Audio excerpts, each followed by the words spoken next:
UCLA is a university with unlimited possibilities for students that desire world-class academics and research, unmatched diversity, incredible cultural and social opportunities, successful alumni and career networking, first-class campus facilities, plus America's top intercollegiate sports teams.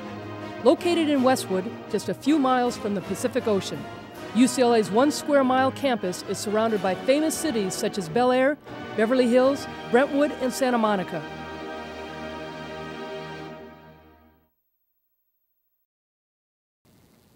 Hi everybody, and welcome to Westwood for another edition of UCLA Bruin Talk. I'm Dave Marcus, joined by Allison Taylor. Great show on the docket for you today. The turn of the year means the start of new seasons, and we're going to meet with two of the best on campus, gymnastics and men's volleyball. Before we meet our first guests, let's take a look at the upcoming events.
UCLA Gymnastics is one of the powers in the sport, and they've been working hard behind the scenes getting ready for the new season that's just around the corner. We are very pleased to be joined by one of the stars of the team, a former Olympic gymnast, Samantha Peshek, and Valerie Condos-Field, the coach of the Bruins, one of the best coaches in any sport anywhere. And Coach, thanks for joining us again on UCLA. Thank you. Well, it's true, you've got 6 national championships. That's a pretty good resume. Thank you.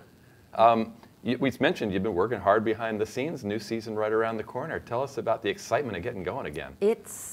I feel like I said this every year, but really this year, we are a step up from the last few years. We are healthy, knock on wood. Thank you, Cindy. And we are more talented than we've been the last few years, and the energy and the synergy is just, it's magical right now. Every single day in the gym. And I'm walking around the campus, or I'm walking the athletic department, and people say, "How's it going, Coach?" And it's like, "Great." And they said, "Whoa, really?" I'm like, "Yeah, life is just great." So that's how we feel daily. You're coming off a finish second in the nation last year. It's not like you didn't win a meet last year, but you really are enthused about this squad. I'm really enthused. What was so great about last year was we weren't ranked above 9th all season. We had a few injuries, unfortunately, and you know, we were struggling all year. And so if we had made it to the Super Six, which is that last round, we felt that we were really successful. And at that point, it was anyone's game. So to finish second in the country by 2/10 was like we won the national championship. So. And Sam, when you talk about healthy, how you feeling this year? You ready to go? Great. Yes, actually, I really am. This year I am. You know, last year I had a little bit of an injury right around this time, but this year I'm way healthier and stronger and ready for the season for sure. The fun part about Sammy is she is healthier physically than she was before the Olympic Games. So she's healthier than she's been in 4 years. And you mentioned that Sam's healthier this year than when you were back competing in club. Tell us a little bit about the difference between competing at the collegiate level and competing at the Olympic level, the national team level.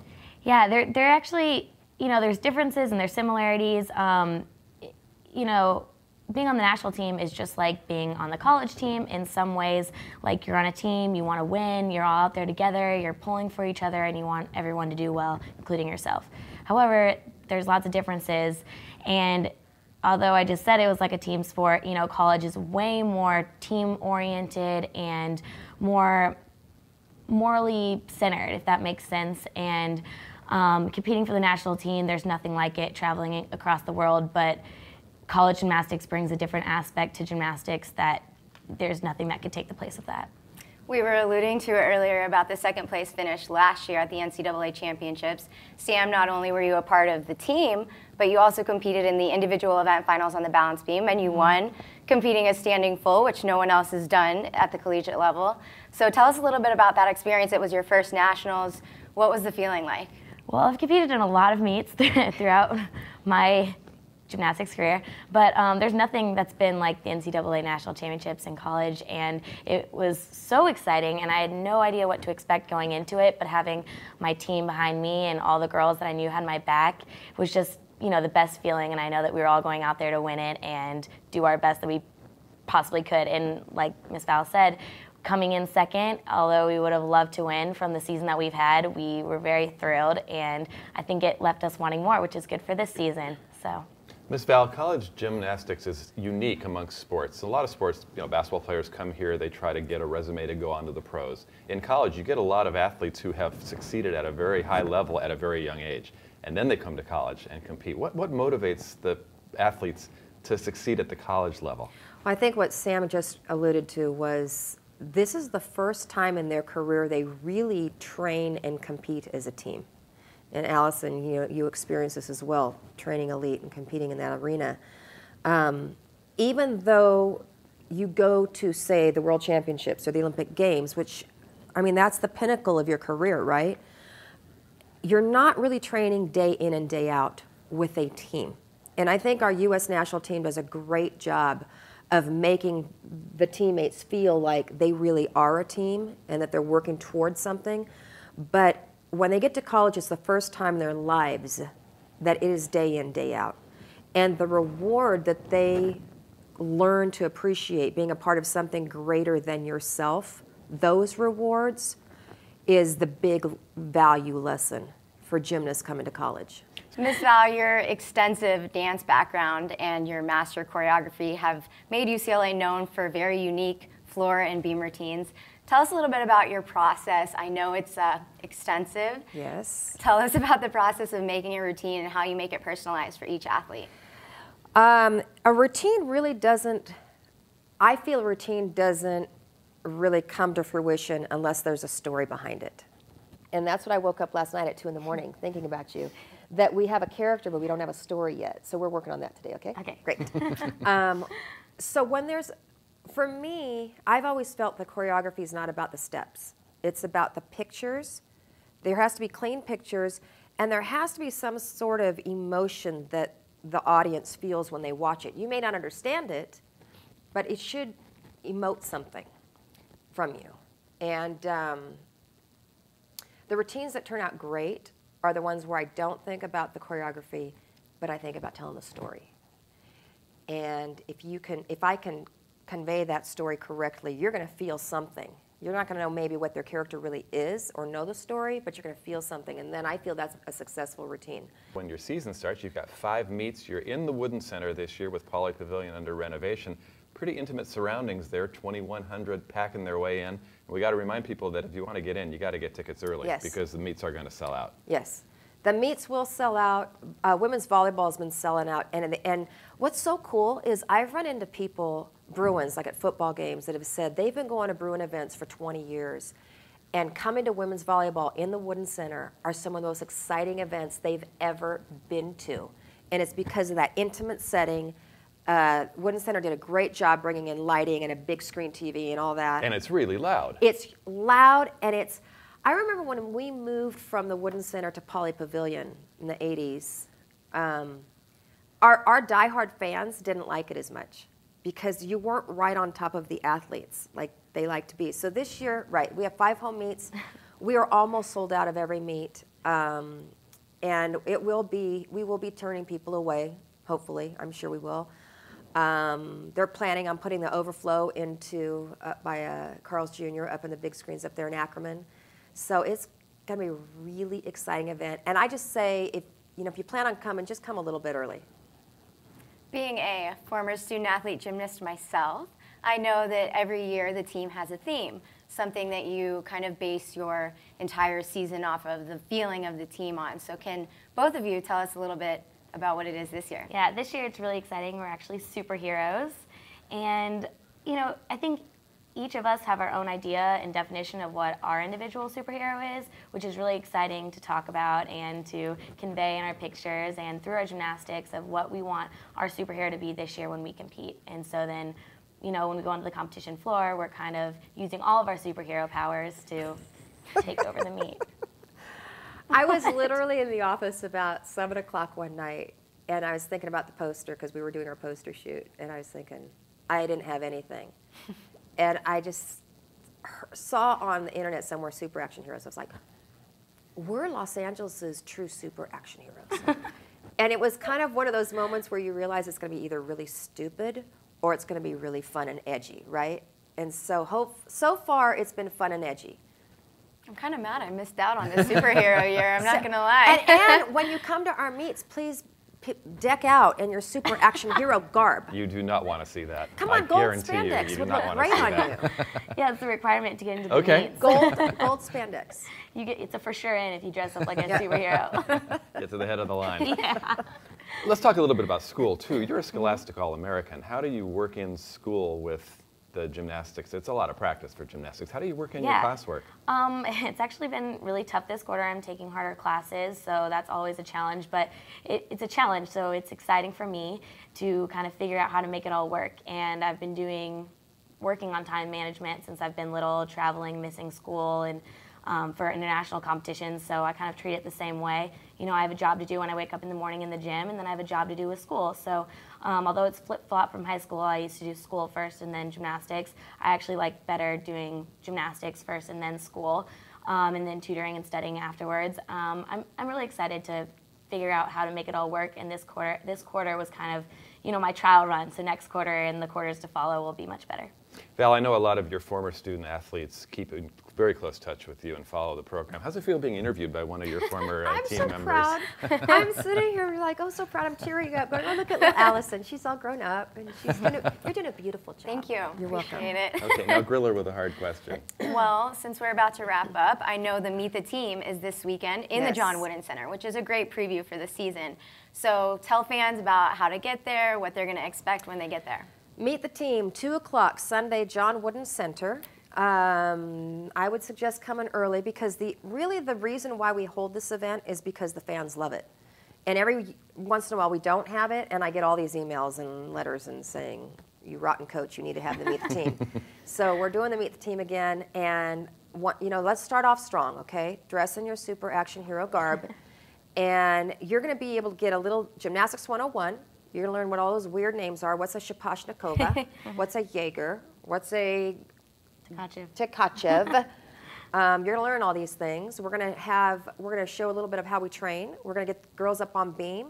We're going to try to make them get really uncomfortable. And we're going to get rowdy and noisy and obnoxious in the stands. We may be screaming some things like "Go Utes" or "Roll Tide" or something like that to unnerve them. It won't happen. And the audience will participate in all this. We're also going to debut some flow routines.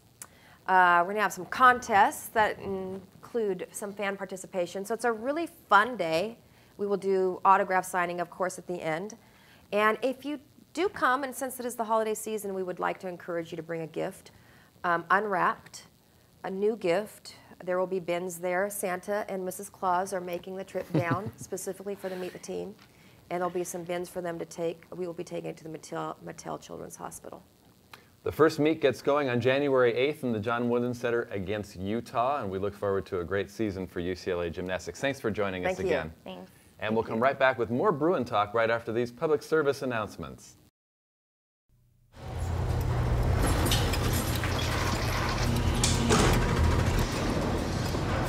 A trophy can be made just about anywhere. But there's one place where champions are made.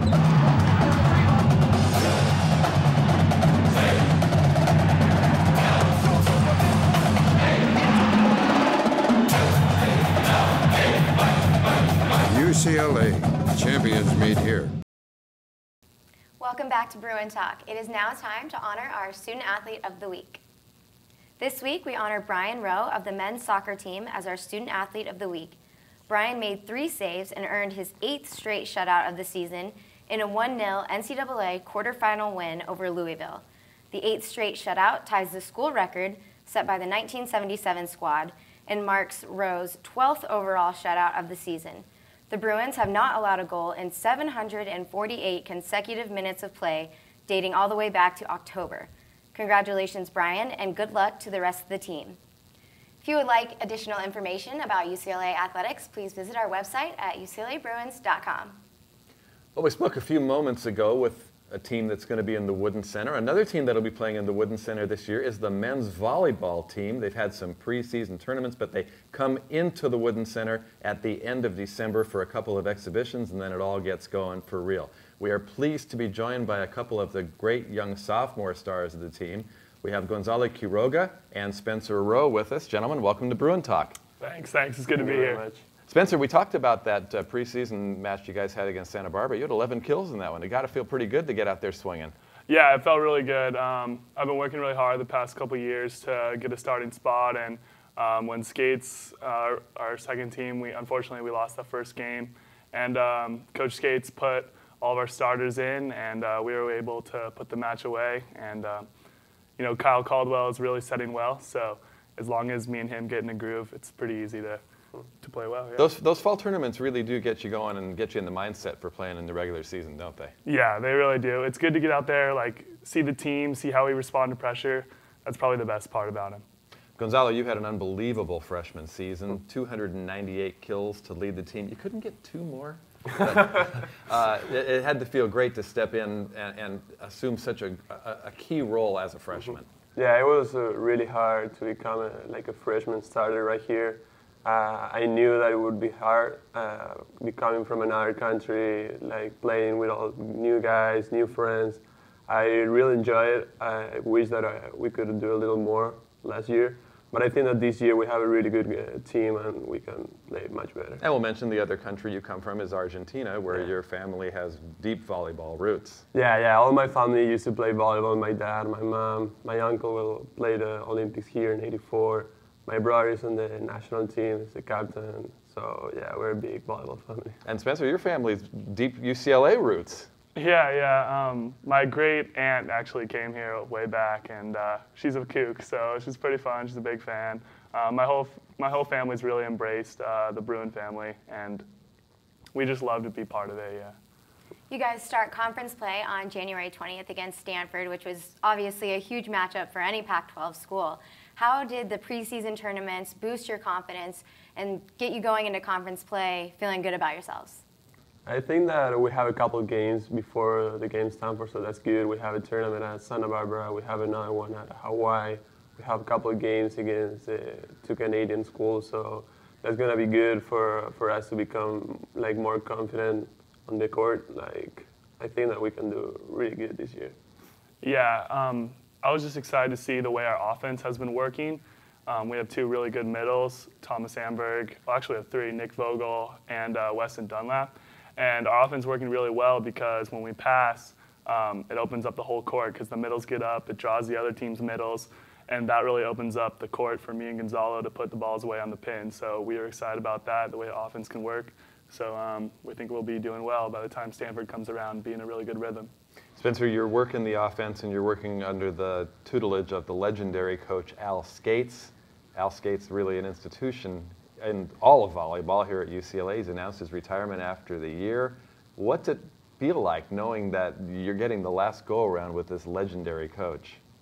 Well, it's a lot of pressure. It's a good pressure, though, because we want to come through for him.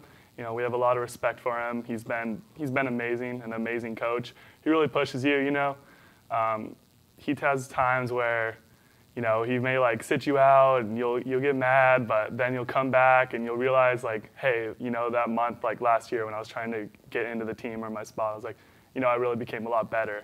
And so I have a lot of respect for him for that. And now that I'm playing better, it's great. It's just it's a real honor to play under him, and we really want to win his 20th championship. Both of you now have a year's worth of experience on the Bruins volleyball court. Tell us a little bit about how your mindset going into this upcoming season is going to be different than when you came in as a freshman.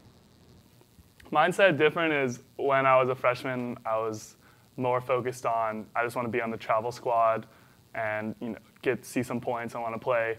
This year, I really want to win. I mean, I wanted to win last year, but this year, I love our team. We have good chemistry this year. I think this is the year where we can really do some great things, so I'm excited to get that started as opposed to my freshman year where I just wanted to break into the team.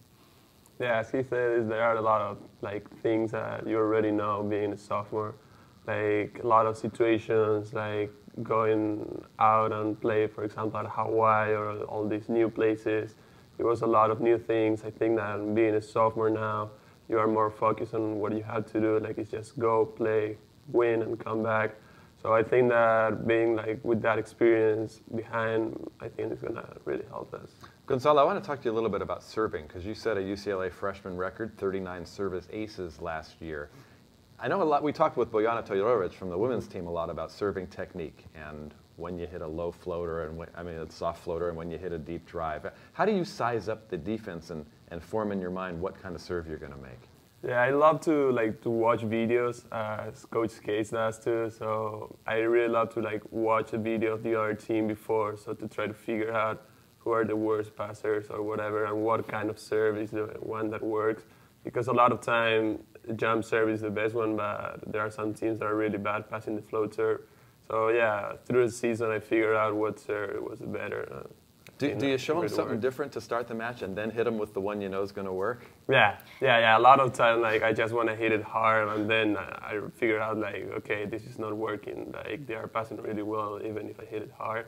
So yeah, I think that it is just about what the other team is not doing good. Spencer, the men's game is such a power-oriented game. You really need to have a good first pass, don't you, when you receive serve? Yeah, that's the most important thing, because when we get the first pass and Kyle gets the ball in system, we have all of our options open. We can back set, we can go to a quick hitter, or we can shoot it to Gonzalo on the outside, and or we can even go to a bick, which is it's over the middle to the middle back hitter.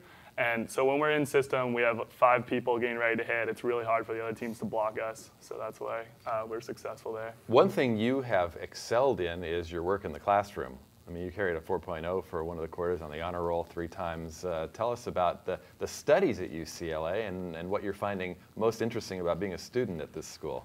Well, yeah, it's pretty tough sometimes. We do spend a lot of times in the volleyball court, but I do love studying a lot. I had just had this course last year.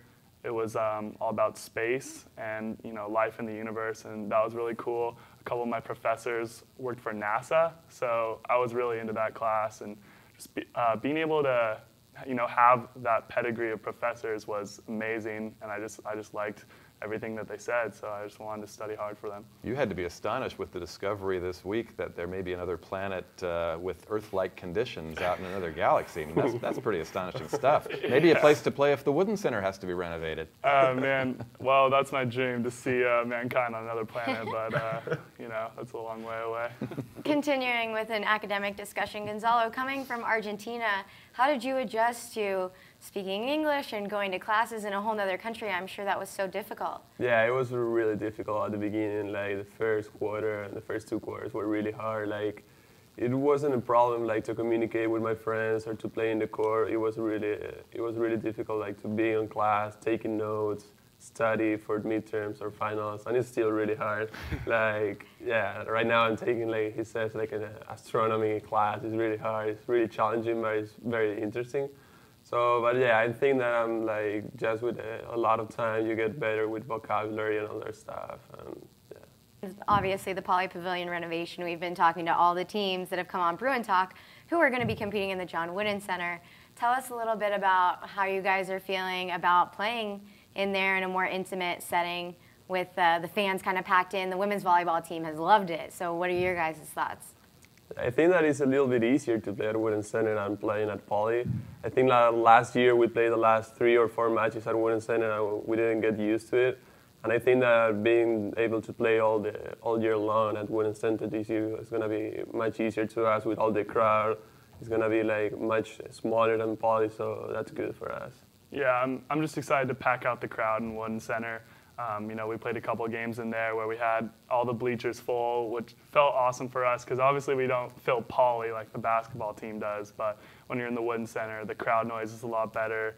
You know, after good points, you hear the crowd. It's a lot more fun, yeah. When you guys are getting set, if somebody's serving or if you're serving, I know that you've always got the setter holding the fingers behind the back, kind of calling out the plays. Is there a lot of verbal communication as the point's going on?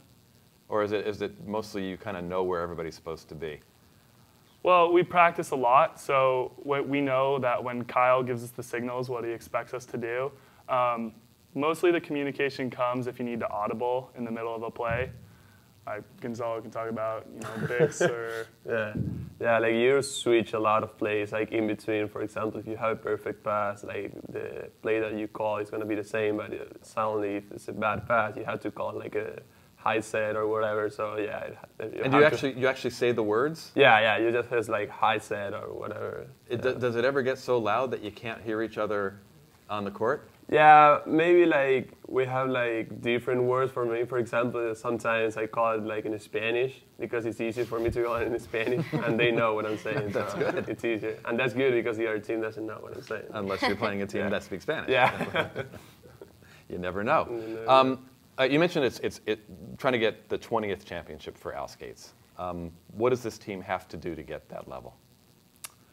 Well, I think we need to play our best. I mean, it's going to take a lot of, you know, hard work. We've been putting in really hard work in the preseason. Our team got a lot more serious this year. We're coming into the gym even when there's no coaches, getting practice together ourselves. It's just going to take a lot of heart. You know, every play you got to play your best, and you got to go for those balls that you may not think you could get, but when you actually go chase them down, you get them. You know, it's just going to take a lot of, you know, coming up big in clutch situations and playing as a team and trusting each other. I think we can do it. Okay. Well, guys, good luck to you, and thanks for joining us on Bruin Talk.